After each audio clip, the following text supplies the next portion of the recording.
Lalu Rasulullah SAW bertanya kepada para sahabatnya, "Atadruna mal kautsar?" Tahukah engkau apa yang disebut dengan al-kautsar tersebut? Maka para sahabat mengatakan kepada Rasulullah, Allah dan Rasulnya yang lebih tahu. Allahu wa rasuluhu a'lam. Allah dan Rasulnya yang lebih mengetahui. Lalu Rasulullah SAW menyebutkan apa itu al-kautsar. Al-kautsar itu adalah sebuah haud, ya, sebuah haud yang hanya diberikan kepada Nabi kita Muhammad SAW, tidak diberikan kepada nabi-nabi yang lain. Disebutkan dalam satu riwayat, di haud tersebut wadahnya, cantiknya atau gelas-gelasnya itu sejumlah bilangan bintang di langit sana, saking banyaknya. Atau sebagian riwayat menyebutkan bahwa ada dua yang dimaksud dengan al-kautsar. Yang pertama adalah al-kautsar, yaitu sebuah sungai di dalam surga. Sebuah sungai di dalam surga, di mana dari sungai ini mengalir sungai, ya, mengalir dua sungai. Nah, salah satunya adalah aliran sungai itu mengalir ke Kautsar yang dimaknai tafsirkan oleh para ulama yang kedua, yaitu haud, sebuah telaga yang berada di padang mahsyar. Nah, aliran sungai tersebut sampai ke haud, dan haud ini adalah diberikan kepada Nabi SAW, hanya diberikan kepada Nabi SAW. Andai kita meminum dari air yang berada di haud tersebut, sebuah telaga yang berada di padang mahsyar, maka tidak akan mengalami kehausan selamanya. Akan tetapi sungguh sangat menyedihkan. Kenapa? Ketika ada sekelompok manusia, dan ini adalah dari umat Rasulullah SAW, mereka sedang mendekati ke haud tersebut yang berada di padang mahsyar. Mereka ingin meminum air tersebut.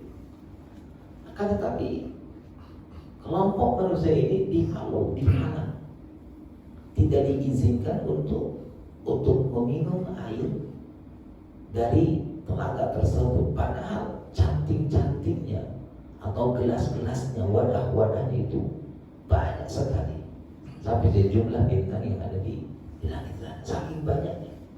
Tapi orang ini dihalau, orang ini tidak diizinkan untuk mendekati, jangankan untuk minum, untuk mendekati haud sudah dihalau.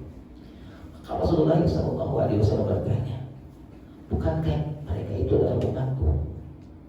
Kata Nabi, bukankah mereka itu adalah umatku? Rasulullah bertanya, kenapa mereka itu dihalau dari telaga, dari haud tersebut, padahal kan itu mereka adalah umat saya. Maka dikatakan kepada Nabi SAW, engkau tidak tahu apa yang mereka lakukan sepeninggal engkau.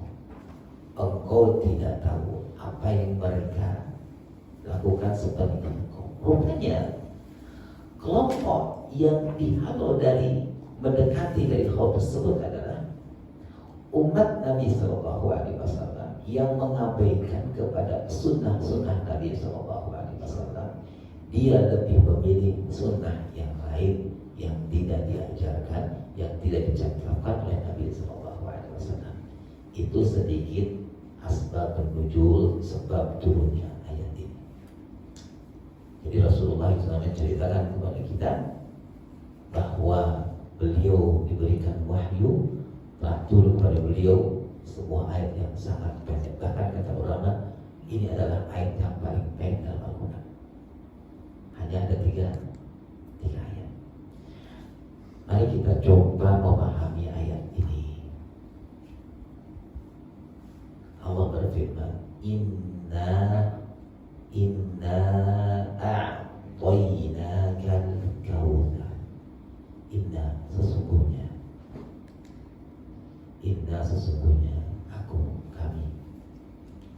a'tainaka. A'ta yu'ti, a'tainaka. Telah memberikan kepadamu. Khitab ayat ini adalah kepada Nabi kita Muhammad SAW. Jadi kaf ini, khitab ayat ini ditujukan kepada Nabi SAW. Inna a'tainaka al-kautsar.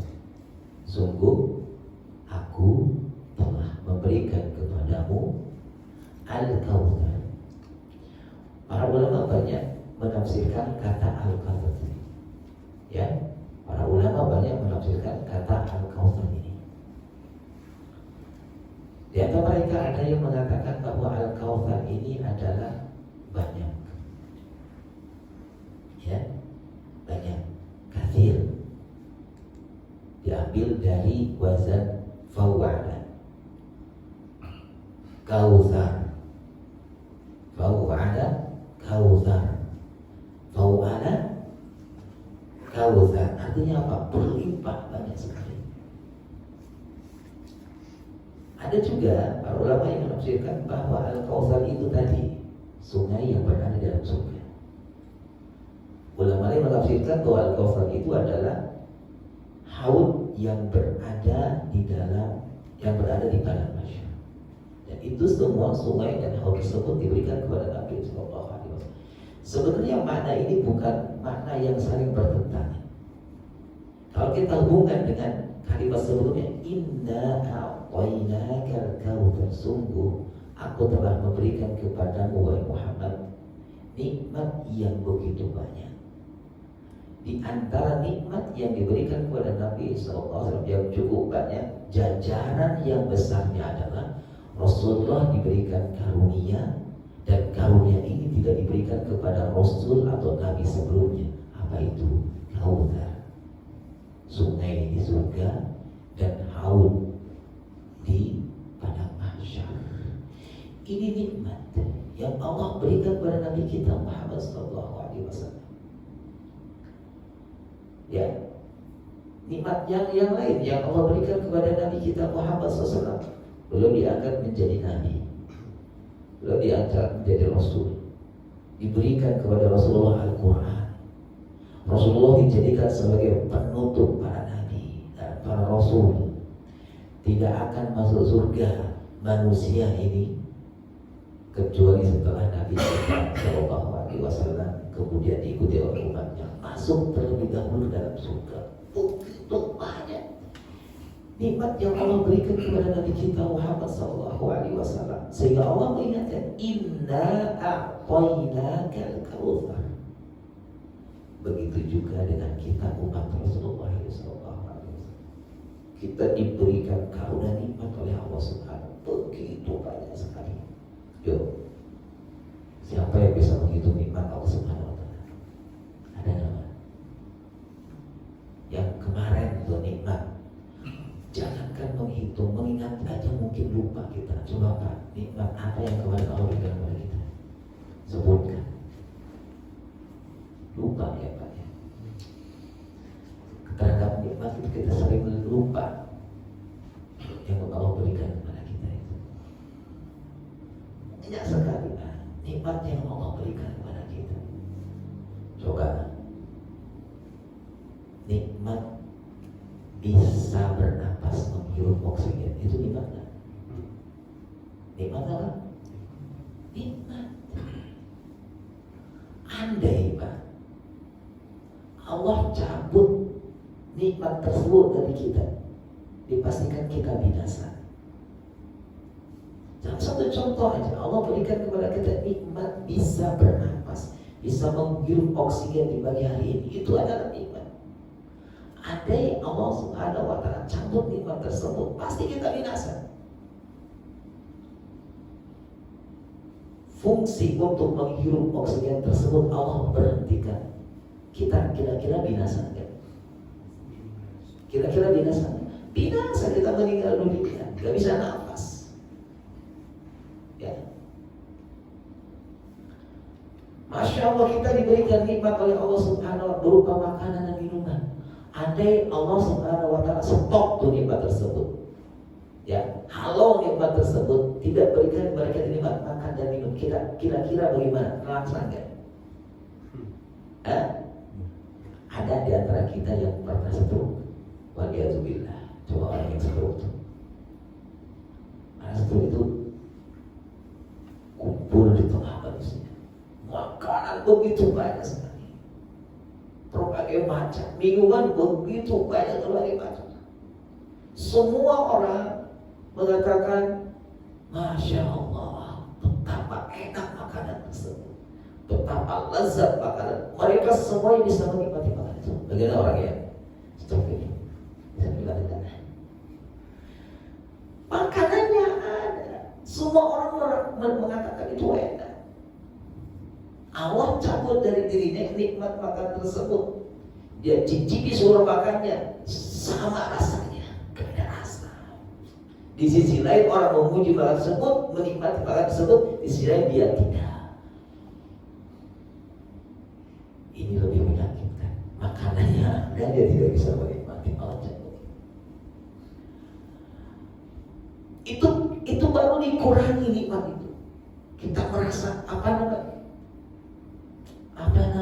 hilang, dikurangi, belum dicabut. Ada dicabut. Allah tidak sampaikan nikmat makan itu kepada dirinya sehingga dia tidak bisa makan, tidak bisa minum. Kira-kira bisa bertahan berapa lama? Binasa nggak kira-kira Pak? Kita hidup tanpa makanan, kita binasa kan?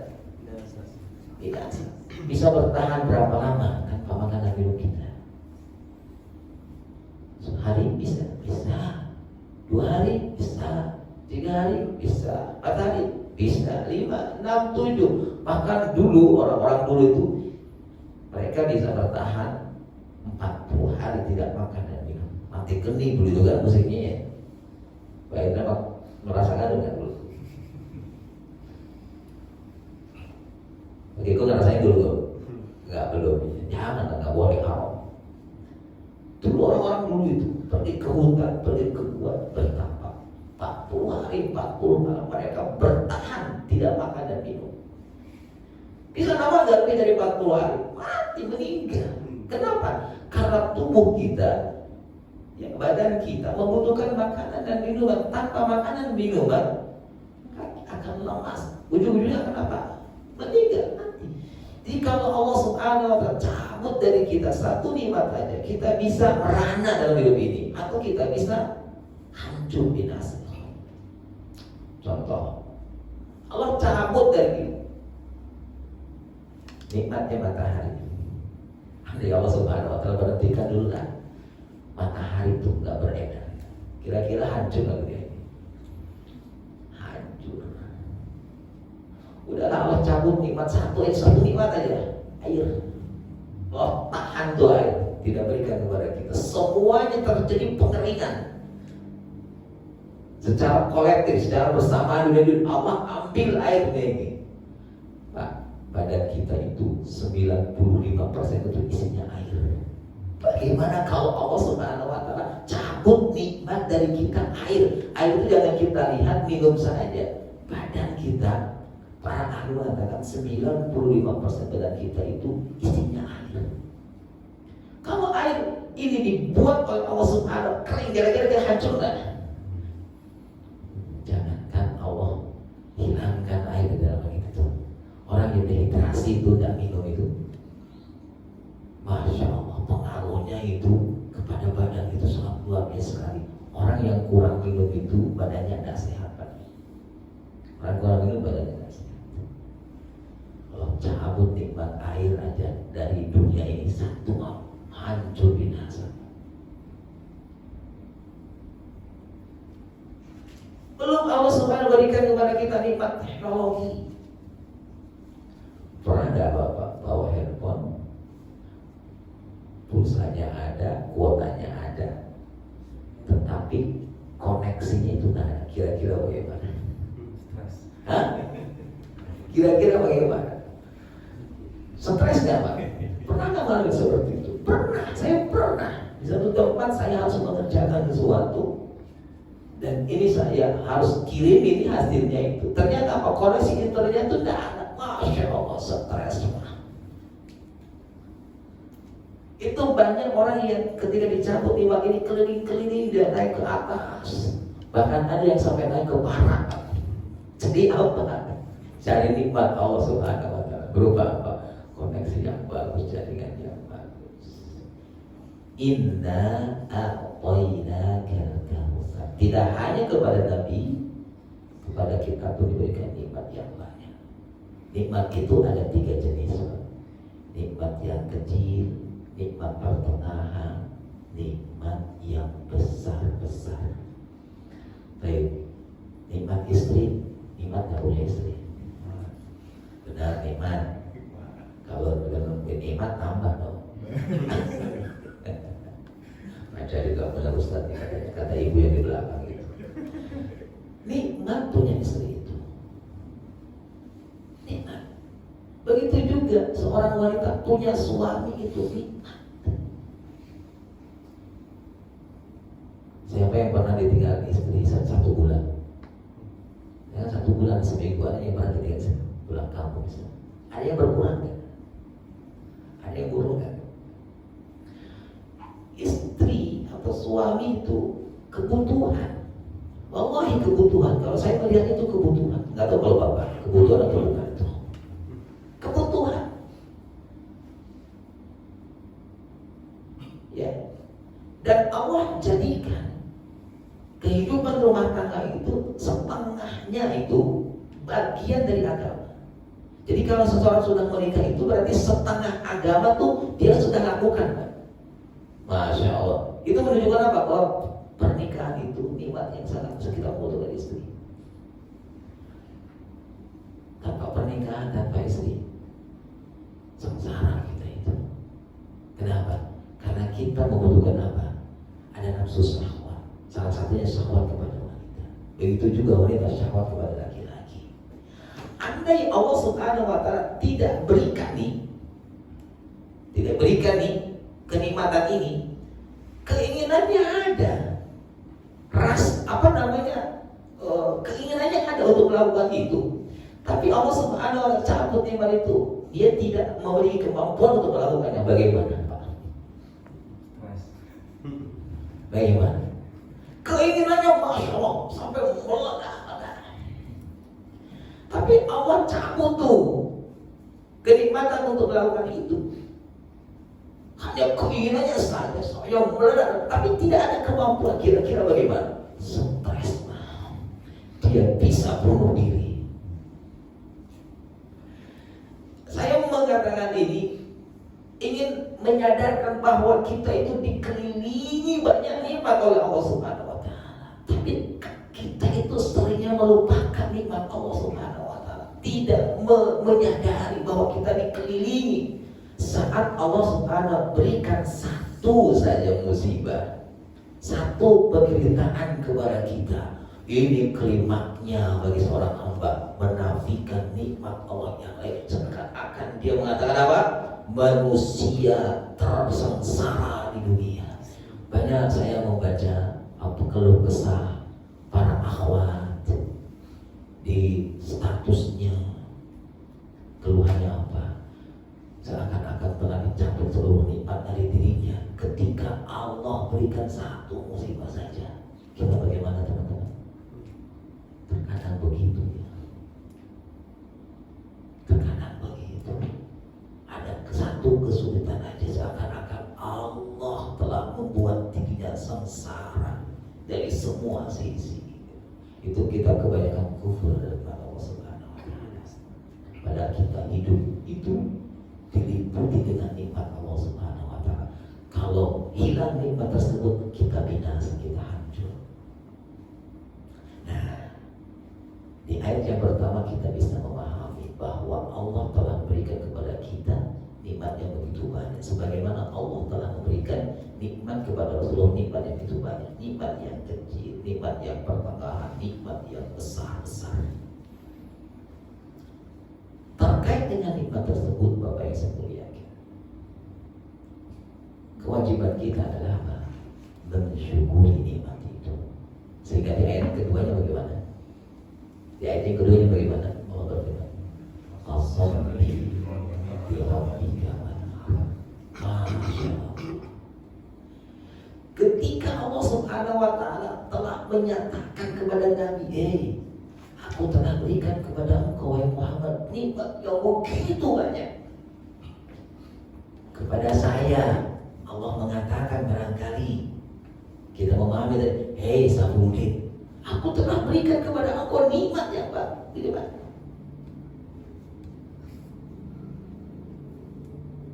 Kepada kita semua seakan-akan Allah mengatakan, aku telah berikan kalian ini nikmat yang banyak.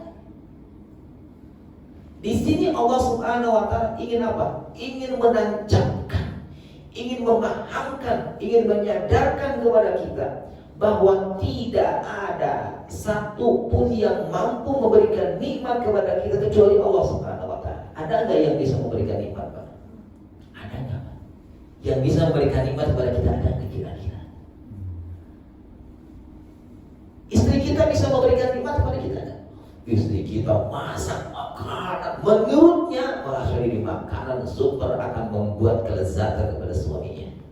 Ketika dihidangkan, apa yang terjadi? Suaminya mengatakan, Mama pengen nikah lagi ya. Ternyata terlalu asik. Suami dia tidak bisa menikmati. Kenapa? Allah cabut. Tapi orang yang ketika Allah memberikan nikmat kepadanya, sekalipun asin dia bisa menikmati. Masya Allah, ini makanan super lezat, padahal asin itu. Yang bisa memberikan nikmat siapa? Allah. Tidak ada yang mampu memberikan nikmat kepada seorang hamba pun kecuali Allah Subhanahu wa Ta'ala. Banyak orang yang ingin mendapatkan nikmat makan, yang dia keliling itu kuliner, ingin mendapatkan nikmat makan, dan dapat. Banyak orang yang ingin mendapatkan nikmat tidur sampai dia minum obat. Setiap mau tidur dia minum obat. Pernah nggak kita merasakan nggak bisa tidur? Pernah nggak? Saya yakin pernah. Saya juga pernah nggak bisa tidur itu. Masya, udah dimerok-merok nggak bisa tidur. Teman sebelah mah udah kemana itu? Suaranya udah tidak bisa dikontrol. Kita masih melotot aja. Terasa lama itu malam itu.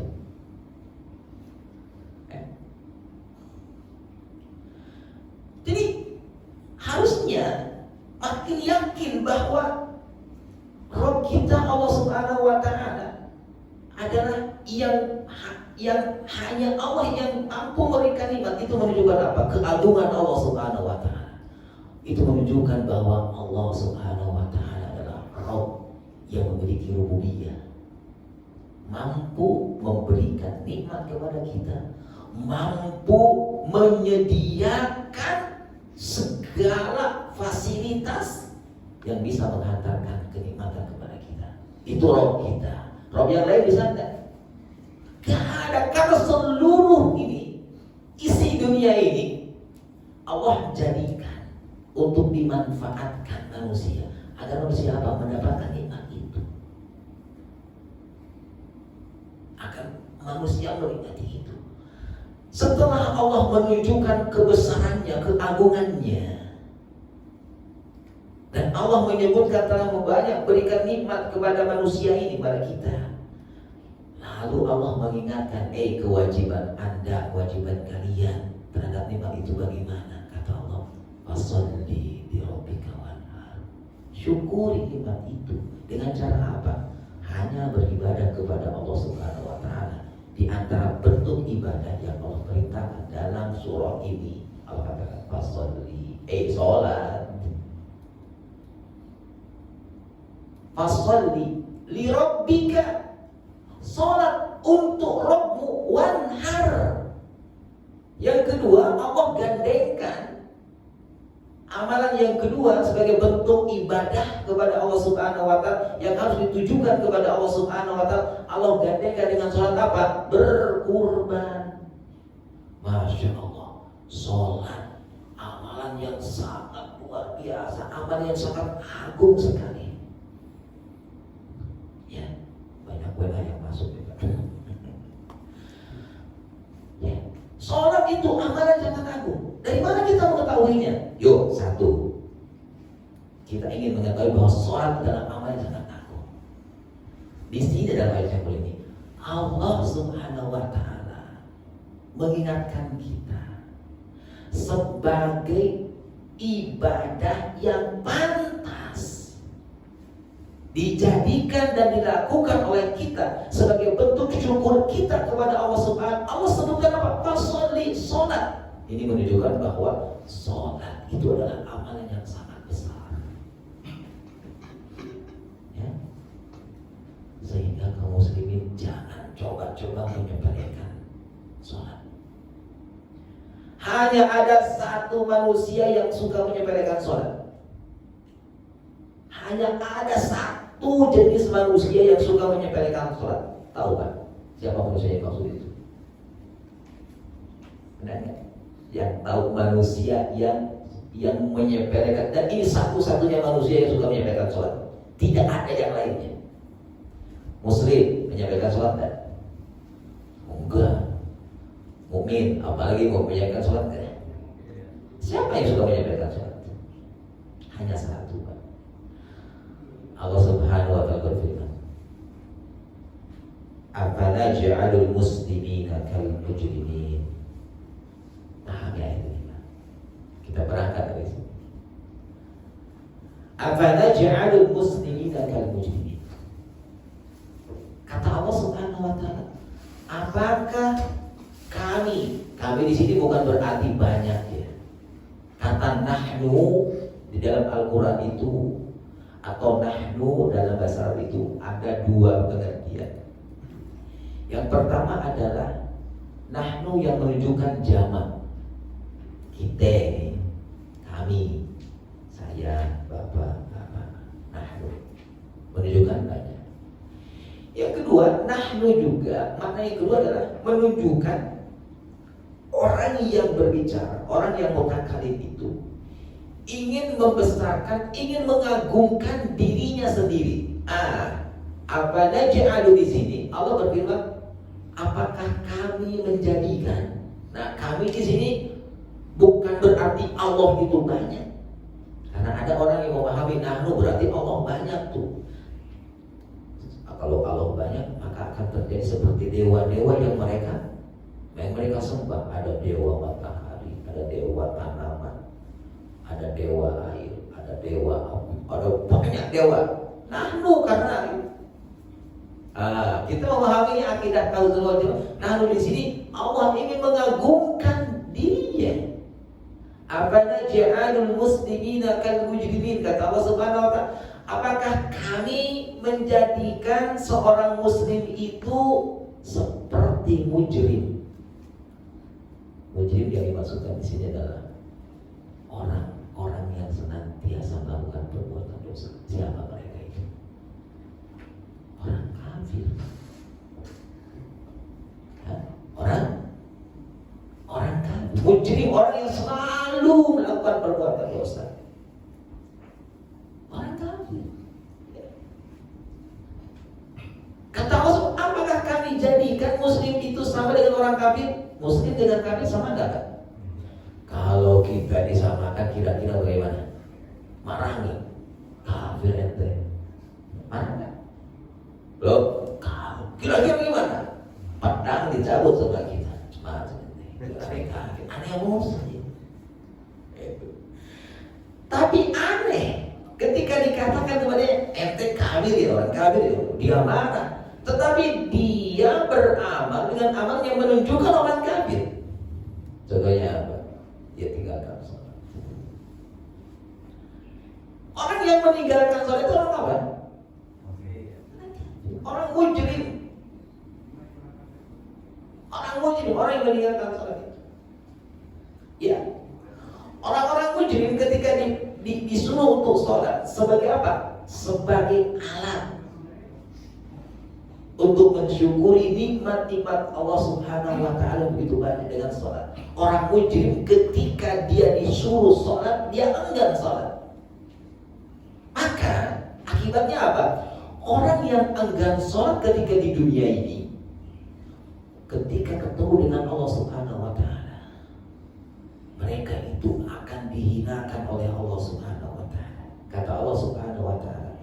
Yauma yukshafu an saqi wa yud'auna ila sujudi fala yastati'un. Kata Allah Subhanahu wa taala menjelaskan terkait orang yang mujrim. Orang mujrim adalah orang yang tidak mau sholat di antara ketika dunia. Kata Allah Subhanahu wa taala, pada hari betis disingkapkan, mereka dipanggil untuk bersujud, fala yastati'un, tetapi mereka tidak mampu untuk bersujud. Jadi punggung mereka itu keras, tidak bisa bersujud. Siapa mereka itu? Orang mujrimun. Orang mujrim ketika diperintahkan sholat di dunia, dia tidak mau sholat. Padahal mereka dalam keadaan sejahtera, dalam keadaan selamat, dalam keadaan sehat. Kenapa? Karena Allah berikan nikmatnya begitu banyak kepadanya, sehingga nikmat tersebut sangat memungkinkan dia melakukan sholat. Tetapi orang yang mujrim tidak mau sholat. Diingatkan marah. Ada nggak di kanan kita kalau diingatkan sholat marah? Itu istrinya bapak tuh apaan sih? Ayo lo, kan gua aja lagi tidur. Itu mujrim Pak. Tidak sadar itu mujrim. Diingatkan sholat marah. Diingatin suruh ke masjid marah. Dengar adzan marah. Adzan asal harus mau tuh udah ada lagi apa? Nanti orang mujrim itu ketika di akhirat itu, hari kiamat nanti itu, seluruh manusia diperintahkan untuk bersujud kepada Allah Subhanahu wa taala. Tapi ada kelompok manusia yang tidak mampu bersujud. Siapa mereka itu? Orang-orang mujrimun, orang-orang kafir yang tidak mampu bersujud kepada Allah Subhanahu wa taala. Kata Allah, khasyiatan absaruhum tarhaquhum dhillah. Pandangan mereka tertunduk dan mereka diliputi dengan kehinaan. Orang yang gak suka sholat itu orang yang akan hina, dihinakan, dia merasa hina. Pak, kalau kita dihinakan di dunia bagaimana? Hah? Kalau kita dihinakan di dunia bagaimana? Dari mana kita? Dihinakan, dikecilkan di tempat kerjaan, kita dihinakan, dikecilkan sama atasan kita. Kira-kira bagaimana? Besok gak masuk lagi. Kita dihinakan sama istri kita misalnya, bagaimana? Orang tidak mau dihinakan. Apalagi hina di negeri akhirat. Hina di dunia aja tidak mau. Kalau kita tanya nih, individu kita mau jadi orang hina? Pasti tidak. Dia ingin menjadi orang yang mulia. Maka ketika di dunia dia berusaha untuk menghindari kehinaan. Bekerja dalam rangka menghindari kehinaan. Karena orang yang tidak bekerja hina, minta-minta. Ini dihinakan di negeri akhirat. Masya Allah. Orang yang dihinakan di negeri akhirat di mana itu? Salah satu di antara orang yang akan dihinakan di negeri akhirat adalah orang yang enggak suka sholat. Pandangannya akan tertunduk. Orang hina itu enggak berani, enggak pede. Orang hina itu. Ya. Begitu juga orang yang nggak sholat akan dihinakan oleh Allah Subhanahu wa taala. Akan diperintahkan seluruh hamba Allah untuk bersujud. Tapi ada manusia yang tidak mau bersujud. Bukan tidak mau, tidak bisa sujud. Orang mujrim, orang yang dulu ketika di dunia itu diperintahkan sholat dalam keadaan selamat, dalam keadaan sehat, dalam keadaan dipenuhi nikmat dari Allah Subhanahu wa taala, tetapi tidak mau sholat di negeri akhirat akan dihinakan oleh Allah Subhanahu wa taala. Bahkan Bapak yang mulia, ketika penduduk neraka sudah masuk ke neraka, ketika penduduk surga yang Allah nyatakan menjadi ahli surga sudah masuk ke dalam surga, nah, maka sebagai gambaran, seperti kita di dunia suka bertanya tentang kabar teman kita, sahabat kita, saudara kita. Ketika sudah lama gak berjumpa, lalu ingat, si bulan di mana? Si bulan bagaimana kabarnya? Kan suka begitu kan? Betul nggak? Kita suka kepo tentang keadaan sahabat kita, teman kita. Si bulan gimana? Ibrahim gimana ya kabarnya sekarang itu? Nanti Bapak yang saya muliakan, Di negeri akhirat pun begitu sama. Penduduk surga ketika melihat di sekitarnya, dia tidak menjumpai temannya tuh di surga. Kemana nih sahabat kita? Kok nggak ada di sini nih? Kalau bahasa kita seperti itu. Di mana dia? Oh, dia di neraka. Maka mereka penasaran, penduduk surga itu penasaran. Kenapa mereka ada di neraka ya? Yuk kita tanyakan dulu kepada mereka. Kalau di bahasa kita, ya. Kata Allah Subhanahu wa taala, "Kullu nafsin bima kasabat rahina." Setiap jiwa itu akan mempertanggungjawabkan apa yang telah diperbuatnya. Jangan sepelekan Bapak yang saya muliakan dengan sesuatu yang akan kita kerjakan. Kenapa?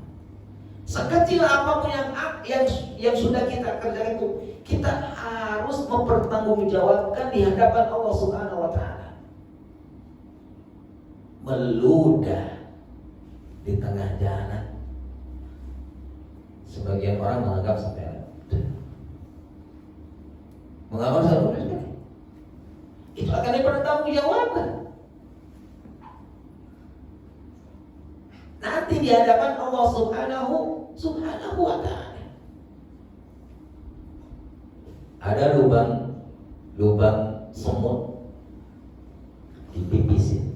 Itu akan dipertanggungjawabkan.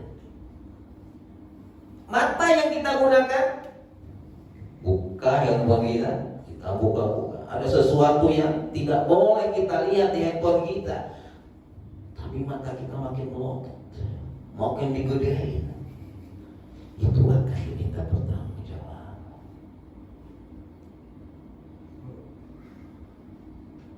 Nggak ada orang, nggak ada istri, nggak ada anak. Dia merasa aman dari Allah Subhanahu, padahal Allah Subhanahu wa taala selalu memantaunya. Nah, orang yang merasa aman ketika berbuat maksiat, orang yang merasa aman ketika berbuat maksiat di dunia ini, aman dari manusia. Dia meyakini Allah tidak tahu apa yang dia lakukan ketika menyendiri.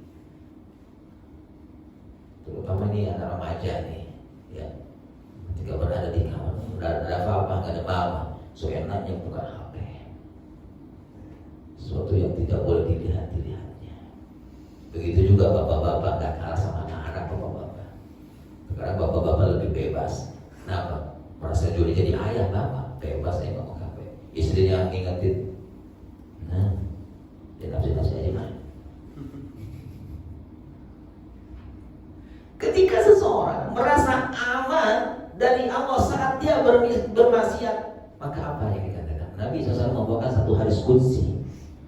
Allah Subhanahu wa taala berfirman, barang siapa yang merasa aman dariku, maksudnya ketika bermaksiat dia merasa aman, maka kata Allah Subhanahu wa taala, maka aku akan masukkan kepadanya ketakutan ketika aku mengumpulkan hambaku. Masya Allah. Mudah-mudahan sepenggal ini menjadi peringatan kita. Kalau kita merasa aman saat bermaksiat kepada Allah Subhanahu, ntar aja lah sholatnya dah, tanggung nih kerjaan itu. Kita merasa aman tuh ketika bermaksiat, meninggalkan sholat, menanti sholat, padahal bisa dikerjakan di awal. Nanti akan.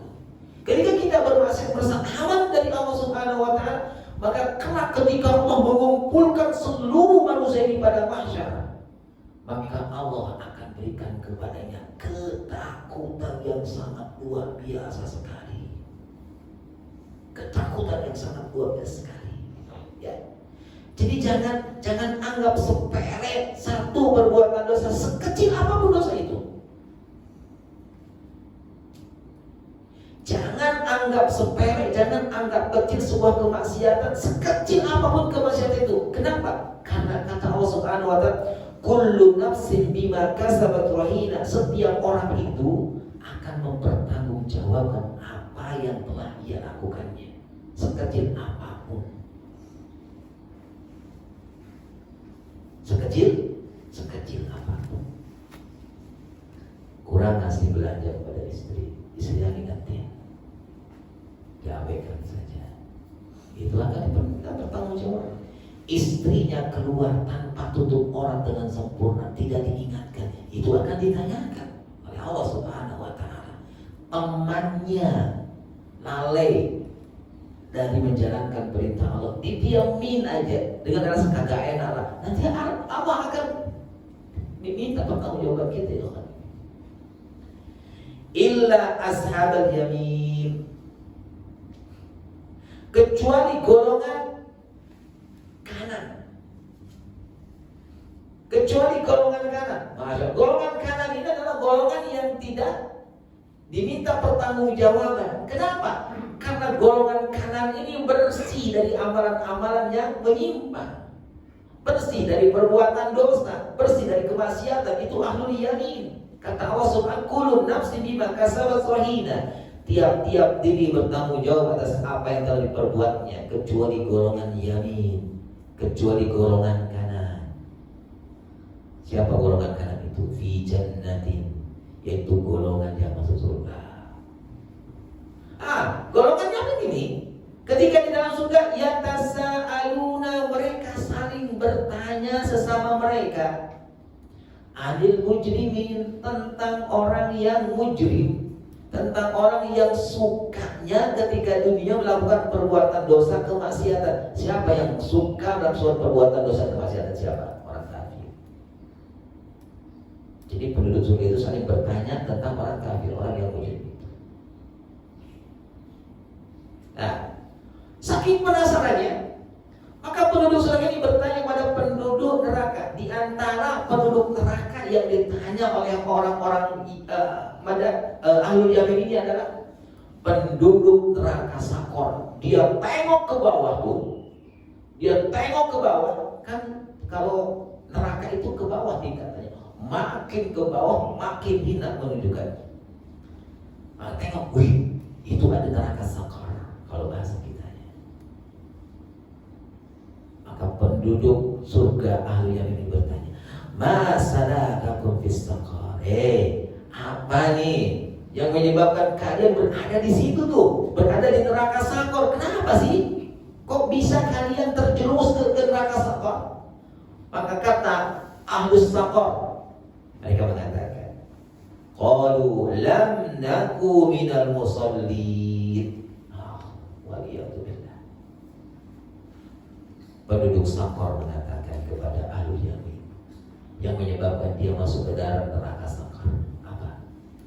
Dulu ketika di dunia kami ini gak suka sholat. Jadi pantas kalau Allah Subhanahu wa Ta'ala jadikan sholat ini sebagai ibadah dalam rangka mensyukuri nikmat Allah Subhanahu wa Ta'ala. Jadi orang yang gak suka sholat itu adalah orang yang tidak tahu diri kepada Allah. Sudah diberikan nikmat yang begitu banyak, tetapi dia tidak mau mensyukuri nikmat tersebut, tidak mau sholat. Padahal sholat diperintahkan kepadanya, fasholli li rabbika. Tetapi sholat kita itu karena Allah, untuk Allah, bukan untuk istri kita. Seorang muslim, ia tidak merasa cukup dengan sholatnya 5 waktu. Gak merasa cukup. Ya, gak merasa cukup. Ada seorang pemuda di zaman Nabi SAW. Kita ngaji sampai jam 6 ya. 55 menit lagi. Gak lama ngaji itu. Lama gak ngaji? Hah? Terasa lama gak ngaji? Ngaji sama saya terasa lama gak? Kalau saya perasaan sebentar itu, kalau saya sendiri itu sebentar waktunya itu, materinya masih banyak yang harus disampaikan, tapi waktunya sebentar, singkat aja kita itu. Nggak tahu kalau Bapak sampai mana tadi? Ngaji kita sampai jam, nah besok sampai situ.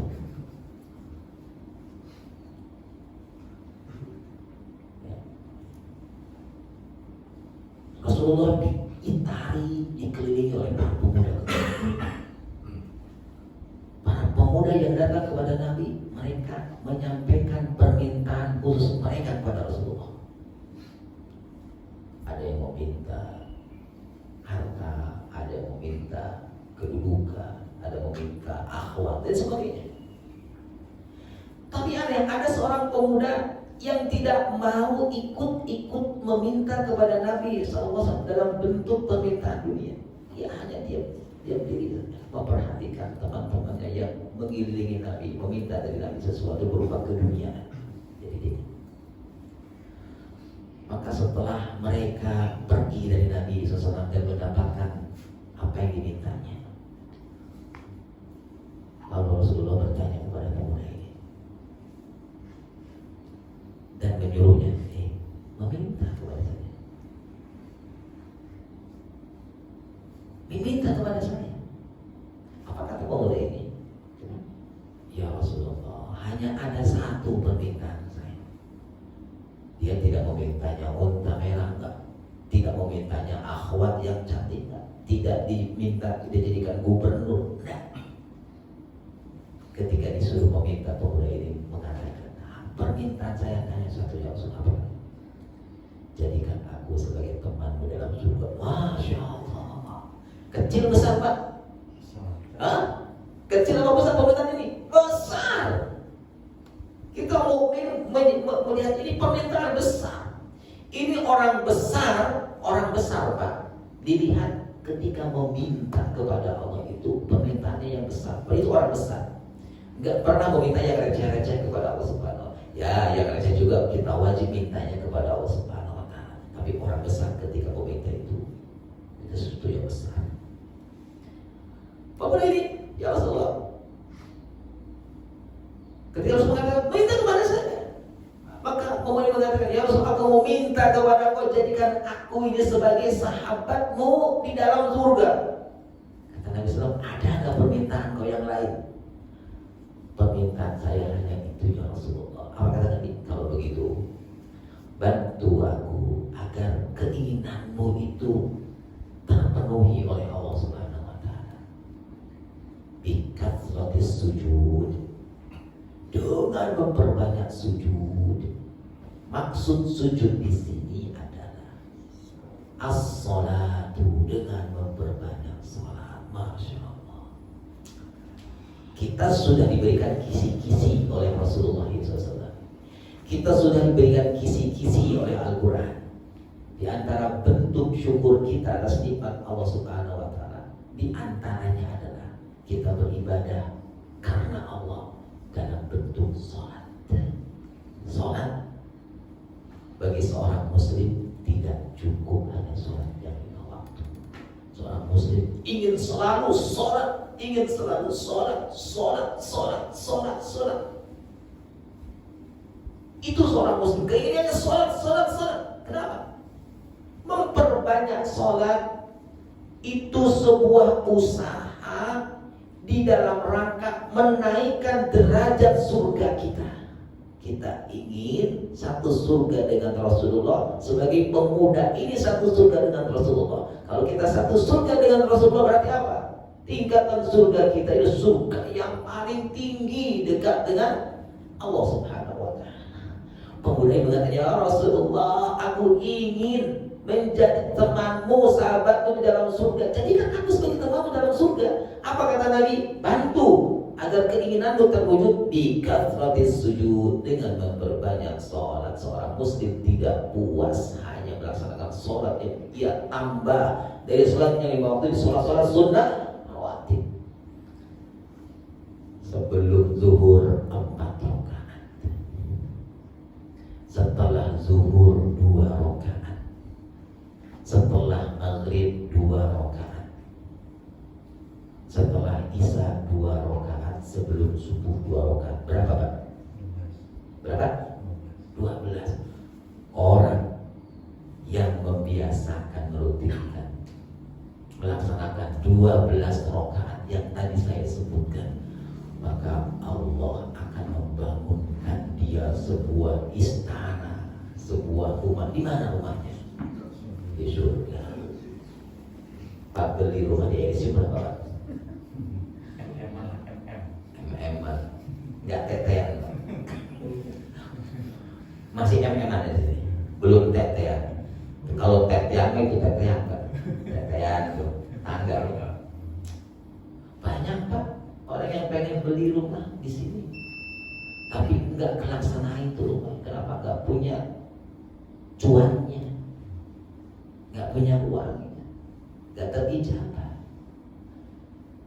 Ada keinginan kita punya rumah di mana? Ada, kita punya mimpi lebih besar lagi. Kita ingin bikin sebuah istana di mana coba? Tempat yang lebih luas lagi, di tempat yang lebih luas lagi. Waktu kemarin saya jalan, bukan jalan-jalan, mau ngisi kajian Tuhan di Sukadami itu, jalan sebelah kanan itu ada satu tanah, satu stadion kali itu, tanah luas itu lebih. Lagi dibangun beberapa rumah. Saya tanya, itu rumah siapa? Oh, rumah petinggi wilayah sini katanya. Dia sedang membangun rumah untuk istri pertama, istri kedua, yang ketiga dan keempat belum ada, tapi udah disiapin rumah. Yang di belakangnya pasukannya, rumah anaknya, rumah mertuanya, calon mertuanya siapin. Masya Allah. Saya seperti itu.